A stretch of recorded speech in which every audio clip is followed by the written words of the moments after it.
Hello, I'm Mark Baer. You're watching YourTown Television. My guest today, Neal Hotelling, Pebble Beach historian, archivist, and the man who knows the history here. So I want to first of all hold up some of these books because they're fabulous books. This was the first one, Pebble Beach Golf Links. The second one, Pebble Beach Heritage Collection. There's one missing in this series, and this is the latest, The Ultimate Round. So welcome. Thank you. Happy to be here.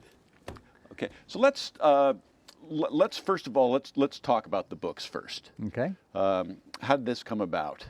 Well, I've always loved history. I was actually working at Pebble Beach as the golf operations manager starting in '91, and then director of corporate affairs. But history was part of what I needed to develop to be able to market the courses that we have here. And I was amazed when I came on board that nobody even knew who the first golf pro at Pebble Beach was. So I said, we got to fix that. So I started digging in, and we ended up with more stories that had been forgotten over time. I kind of determined that the golf writers over the last several years had kind of rehashed the Crosby era and forward, but nothing back. Everything before World War II was seemingly forgotten. So it was a lot of research, digging out the old stories and finding out what the history of this place really was. And in '97, a publisher actually came to me and said, I understand you've been doing the history, would you like to do a book? I want to do a book for the 2000 US Open.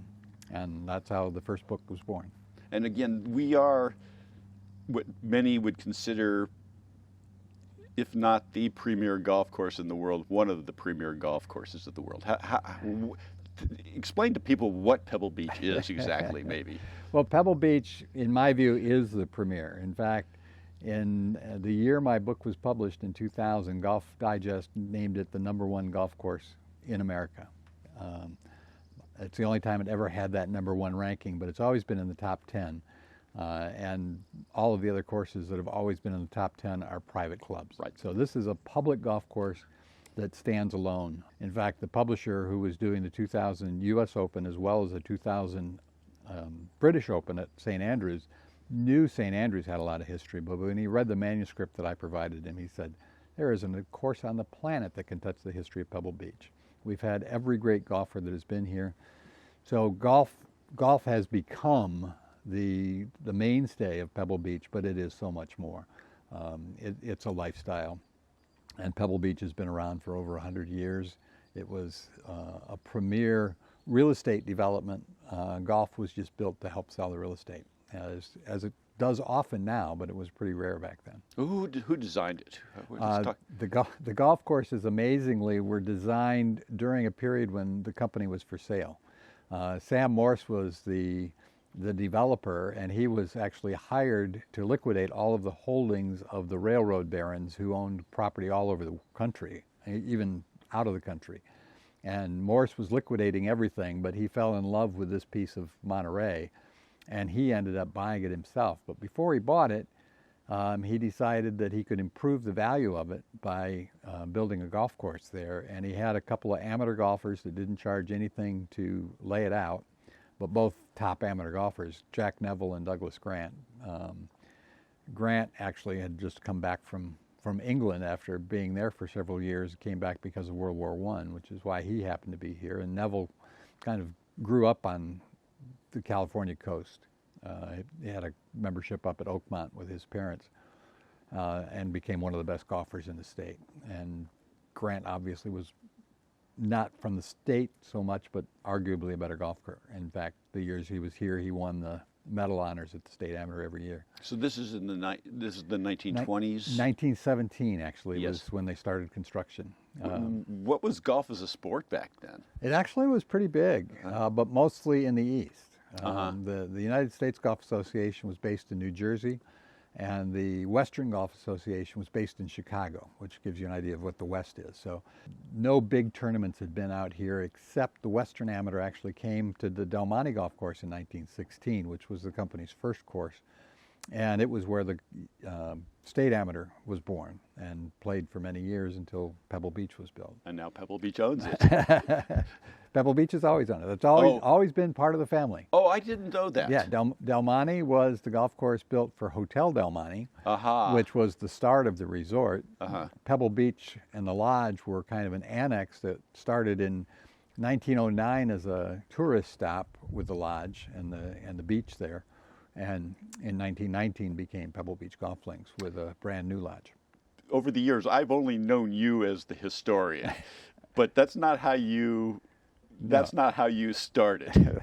I was not hired and never really paid as being the company historian. I've always had business roles at the company. I was the golf operations manager. And let's talk about that, because you didn't really know much about golf operations when you came here. So let's go back a little bit and just how you happened to get hired and how this happened to come about. Sure. I was in between jobs. The company I was working for was moving to New York, and I had no desire to move to New York. Pebble Beach was in transition because they had just been bought by Minoru Sutani a few months earlier, and they weren't sure what they were going to do. The golf operations manager they had just had a baby and decided to be a stay-at-home mom. So I knew they needed the job, but they weren't sure what they wanted to do. So I wrote a letter after having a preliminary interview with the HR. I wrote a letter to the head of the golf division, Paul Spengler, and I said, I understand you're reluctant to hire somebody away from an otherwise good position, and my company's leaving, so I'll come on as a temporary. And your expertise was? My expertise was business management. So I came in to manage the other green of the golf course, not the grass, but the money. The money part. Making sure that we were balancing the books and maximizing the revenue. So I came on as a temporary golf operations manager and stayed with the company for nearly 30 years. 5 years in golf operations, and then a few years in legal. We established licensing, and I became the director of licensing and special projects. So at that point, we kind of put the archive under my wing. So let's talk about just in golf operations. What were the most surprising things to you? Because I assume you came in with some ideas that may not have been how things really were. Exactly. I grew up on a farm, so I had a little bit of an agronomic background. I had a 2-acre lawn that we kept up, but when they came to me the first time and said they needed a new rough mower, I said, okay, what's that going to cost? And they said, $50,000. Well, this is in '91, so a long time ago. And I said, $50,000? Why don't we just buy a BMW and put gang reels behind it? So they explained to me all of the high-tech equipment that it takes to really maintain a high-end golf course. And I became the interface between the golf team who had their needs and the accounting team who wanted to watch every dollar closely. And I explained things between the two, and we got them well equipped. And then let's talk about the greens and having to redo the greens, because that's fascinating. I don't think most people understand the complexity of all this. Exactly. One of the advantages I had without the golf background is I literally learned golf from the sub-ground up, because we were getting the course ready for the '92 U.S. Open, and in the process rebuilding 3 of the greens. Now, up until that time, all of the greens at Pebble Beach had been what we call push-up greens, basically shaped land that you put grass on, and because Poania is the dominant grass, even though technical books tell you it's a weed, it's going to take over the greens at that height. So I learned about building greens and the fact that you really go down several feet and you put in layers of pea gravel of different thicknesses, add drainage, sometimes fans, and in the case of the 5th hole, which we rebuilt, we added a heating system because it's shaded, the old 5th was shaded away from the winter sun, so it got very little sun in the wintertime, and the play would end up killing it. So I learned a lot about golf operations in my first year. When you did something like the Pro-Am or the Open, what kind of prep did you? I mean, was that a tense period for you? Were you responsible for a lot of the preparation? Well, what's putting on a big tournament like? Yeah, it's big. I would say that it had more pressure on the green staff than it did on the office staff. I mean, we had to deal with the outside world. They had to deal with the grass and making sure that everything was happy with the PGA Tour in the case of the AT&T and the USGA in the case of the Opens. I dealt with the media, so So I didn't have as much stress. Yeah. Because it is stressful on those Yeah. guys. 'Cause that thing has to look perfect. Absolutely. It has to play perfect, and the pros will tell you if it doesn't, and they won't come back if it doesn't.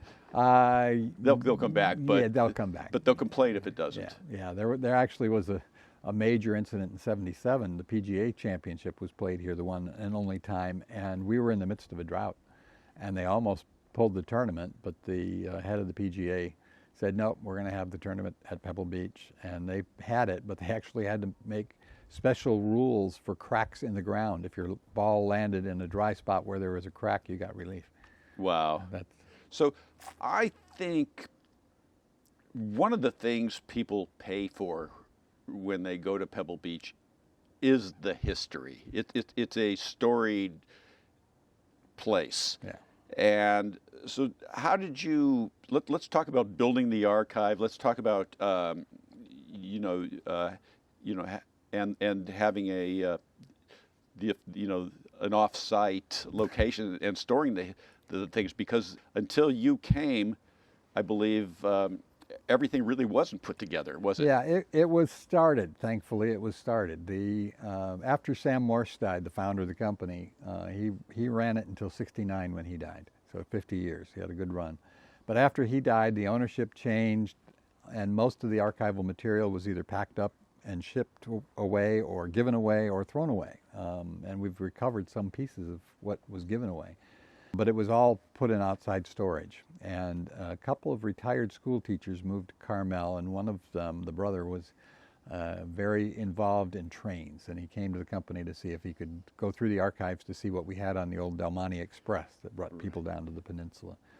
And when they stopped laughing, they said, if you can organize them, you're welcome to use anything you find. And for the next 13 years, basically from '87 until 2000, Elmer and Ellen Ligorio organized the archives on a volunteer basis. And when I met them, they actually started in '87. They were working out of the company offices on Dewey Street in the old Tin Cannery building that's now being talked about for a possible hotel. But that was where our offices were while Spanish Bay was being built, and they started working there. And then after Spanish Bay opened, the company actually moved them to what had been planned as a linen closet on the second floor at the inn, and that's where I met them in '91 and started comparing notes with them, particularly because we were trying to rebuild the greens to look like the early pictures. So I was going to them for some of the early pictures so that we could do a good job on what we did and plan out. So this is interesting. So you were, even in the development of the golf course, you were trying to harken back to the original vision. Yeah, that's interesting. People aren't aware that golf courses are living things, and they evolve over time. The greens change a lot, trees change a lot. So trying to distances change a lot. Distances change. You're trying to maintain shot values and the integrity of the golf course. So you have to look at those things. So when we were rebuilding the greens, we went to Ligorio's for photos of them. And then over the years, they continued working. I shared a lot of notes. He did a lot. Elmer did a great amount of research. I did a great amount of research. And we just kind of melded together to make the archive really work. And in '96, when I became Director of Corporate Affairs, I brought the archive under Corporate Affairs as a corporate record. And that's when we were able to give them a little bit more help. They were getting into their 90s and still volunteering. It was wonderful that they were able to do what they did, because with all of my business activity, I wouldn't have had time to dig as deep as Elmer was able to organize. So they left you in good stead. So how did you become a historian? Because you became a historian. It was really a passion. It started when I was a kid. I always liked to know the little facts that nobody knew. And when I came here to California in '85, I knew nothing about California. I didn't even know who Junipero Serra was, let alone how to pronounce his name. So I started digging into the history of Steinbeck, and Steinbeck was where it began. And then coming to golf, thinking this is as good as it gets with great company and great history. And nobody knew the first pro. It was like, okay, we're going to dig in and we're going to find these stories. So it just developed. that's one thing. Actually, sitting and writing a book, if you'd never done it, Yeah, and a picture book and a history book, right. and your text is superb, so you had to become a writer as well. And I truly believe that the amount of Steinbeck material that I read helped me with the writing. I have not been reading as much as I did, but at that point I'd been reading a lot of Steinbeck, so the English language was coming strong to me at that point. And the pictures, we had a limited supply of photographs in the archive at the time, but I knew them very well, so I was writing the text around the images that I knew could translate them, and then had to go to third parties to try to find the other images that I needed to tell the story. And the wonderful thing for me was the publisher said, okay, I want a 100,000 word manuscript. And I'm going, great. I can write everything I always wanted to write about Pebble Beach. So I literally put out a calendar. I had almost 2 years to work with. Said, okay, this is how many words a day I have to keep up with to meet my schedule. And some days I'd write more, some days less, but it was always on my spare time. So I was working full-time days and going home and writing at night and getting up early in the morning and writing. And stayed on schedule and got the book out. You became a very good writer over time. And now I read your column in the Pine Cone. So how did that come about? Well, a couple of years ago, Paul Miller, the publisher of the Pine Cone, announced he was going to be doing an excerpt of Sam Morse's memoirs, again, the founder of Pebble Beach. And I had been working with his memoirs a lot over the last 20 years, and I offered to help. So I ended up editing the last 10 of the 13 sections, put together the outline for him to let him know what I thought would tell the story best. So we did that, and in the midst of that, he said, I should have asked you this a long time ago. Would you consider writing a column on history, every other week or something? I said, well, we could give it a try and see how it goes. And he said, okay, send me some samples. So I sent him 3 sample columns. And he said, do you think you could do this weekly? And I said, well, let's see how long it lasts. And it's been going over 2 years now. I just want to say that the Pine Cone, if you happen to live on the peninsula, is a must-read. And your column is a must-read. And that's probably been very satisfying being a columnist. It has. I moved to Florida to take care of aging parents, so it's kept me in touch with what's happening on the peninsula and giving me an outlet for my historical research. I have an inescapable curiosity, and I've been inundated in the local history for 30 years now, so I know a lot, but when it comes to writing the columns, it's a matter of taking the little bit I do know about a subject and researching it to be able to tell the truth behind the story. Well, I'm a believer that history matters. You've become a very fine historian. This is Mark Baer. I'm with Neal Hotelling. This is the first segment of, and we will be back and we'll do a more varied segment. Okay.